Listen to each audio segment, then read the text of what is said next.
के कई रोचक शब्द निकलते हैं, लेकिन कुर्ता फाड़ तो अभी तक बिहार से नहीं आया था। हा?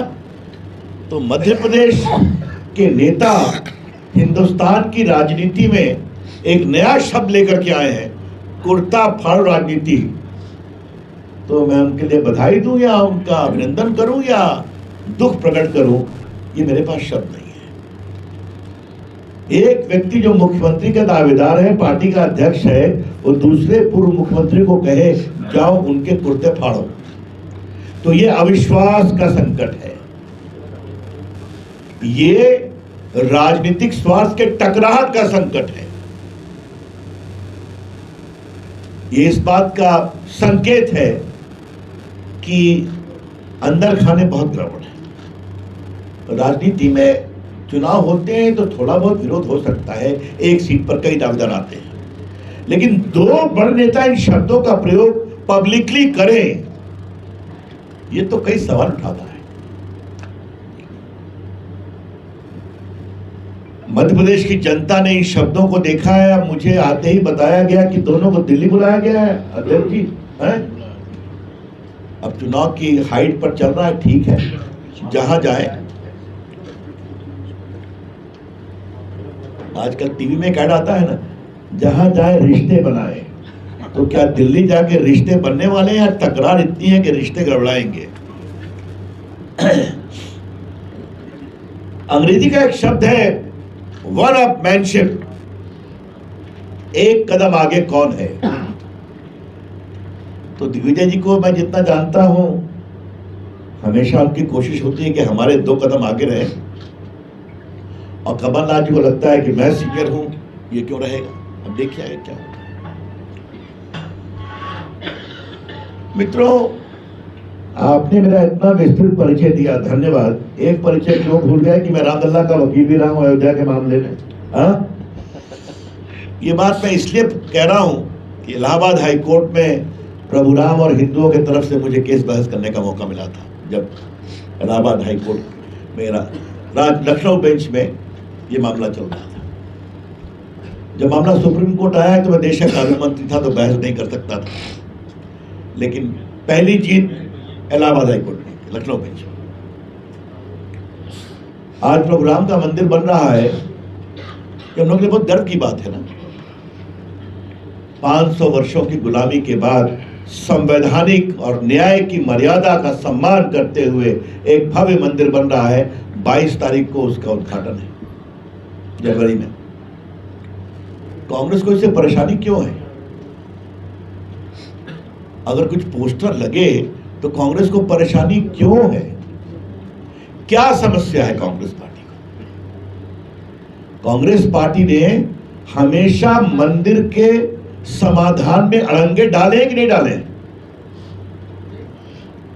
जब सुप्रीम कोर्ट में सुनवाई चल रही थी तब भी अड़ंगे डाले गए थे। अब आजकल वो वकील साहब उनके साथ नहीं है, किसी और के साथ है। उन्होंने तो ओपन कोर्ट में कहा था कि इसको सुनने की क्या जल्दी है, 24 के चुनाव के बाद सुनवाई करिए। कांग्रेस पार्टी आज तक समझ नहीं पाई कि देश की सांस्कृतिक चेतना के बारे में वो कहां खड़ी है।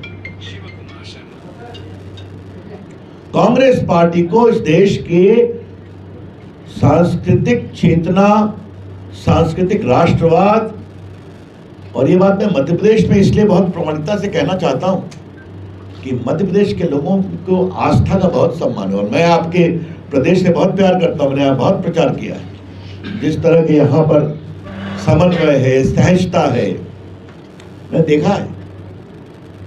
तो आपको परेशानी है कि उसके बैनर क्यों टंगे हुए हैं? मैं कांग्रेस पार्टी को एक चुनौती देना चाहता हूं। हिम्मत है तो खुलकर विरोध करें। फिर रिपीट कर रहा हूं, कांग्रेस पार्टी को अगर हिम्मत है तो राम जन्मभूमि पर भव्य मंदिर बनने का खुलकर विरोध करें। तो कोई हनुमान जी की कथा कराते हैं, कोई कहीं और कराते हैं, और जब विषय आता है तो मैं हमेशा कहूंगा, आज तक तो कांग्रेस के कोई नेता दर्शन करने गए नहीं वहां पर। कभी गए हैं क्या? नहीं गए।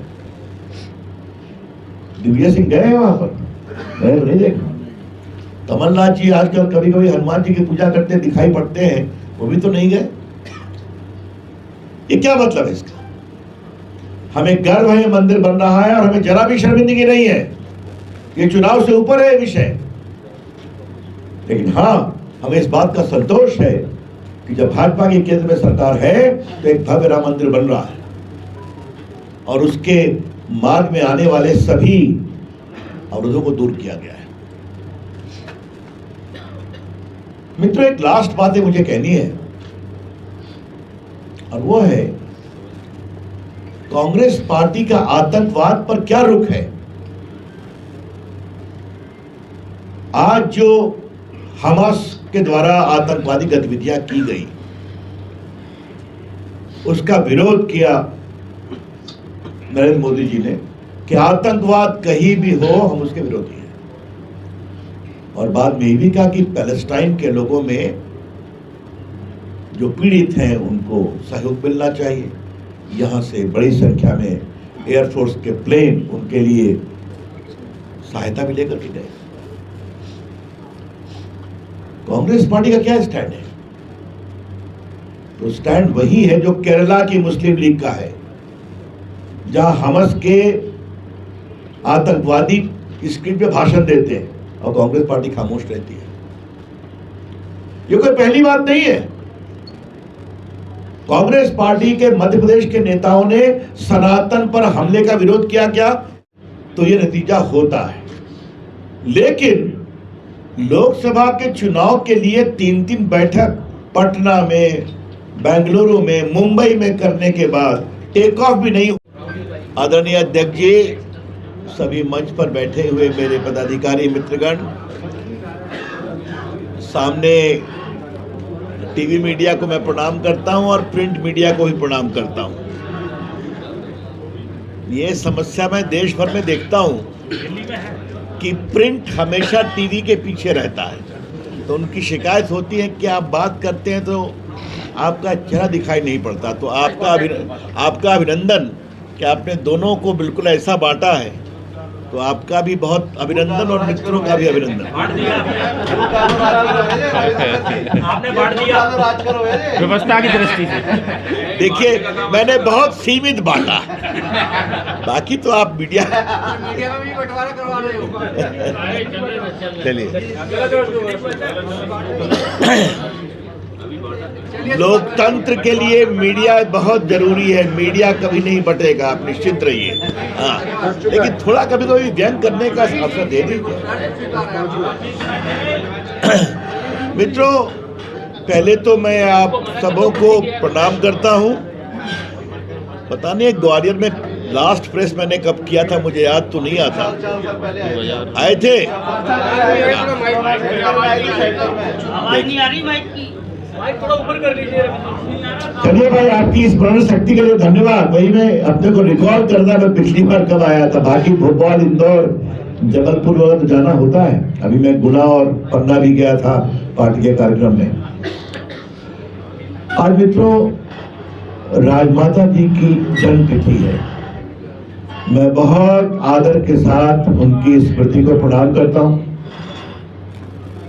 राजमाता विजया सिंधिया जी ने जिस संबल, समर्पण और संकल्प के साथ हमारी विचारधारा को आगे बढ़ाया और जनसंघ के समय से भाजपा को आगे बढ़ाया, वो हमारे लिए मील का पत्थर है। और ग्वालियर आकर के मेरा सौभाग्य है कि इस पावन दिन में उपस्थित हूँ, तो उनकी स्मृति को मैं बहुत प्रणाम करता हूँ। मित्रों, 3-4 बातें मुझे अपनी ओर से कहनी है, फिर आपके सवालों का उत्तर दूंगा जो भी आप पूछेंगे। पहली बात है कि वो एक इंडिया नाम का एक संगठन था, वो कहां गायब हो गया? मध्य प्रदेश के चुनाव में जिसके बारे में बड़ी बड़ी बात की गई थी कि देश में आशा लेकर के आएगा, यहां आपस में लड़ रहे थे। देश को नरेंद्र मोदी का विकल्प देने वाले विधानसभा में भी एकजुट नहीं हो पा रहे। और आज मैं दिल्ली से आ रहा था, और बात कहां गया, हिंदुस्तान टाइम्स, तो मुझे कमलनाथ जी का बड़ा रोचक इंटरव्यू पढ़ने का मौका मिला। तो हमने कहा कि इसी से बात अपने आदरणीय पत्रकार मित्रों ग्वालियर के सामने शुरू करूंगा। ये उनका इंटरव्यू है, मैं 3-4 लाइन पढ़ देता हूं अंग्रेजी में, फिर इस पर चर्चा करूंगा। We tried seat sharing with the Samajwadi Party. The question was not of number of seats, but the question of which seat. After all, I have to see which seat. Just saying so many seats does not get you anywhere. We could not arrive at a consensus on the particular seat they wanted. Where other parties are concerned, this is an election of between BJP and the Congress. People are not going to waste their vote by going with them. Why will they vote for them? They know they are a small party, they can't form the government.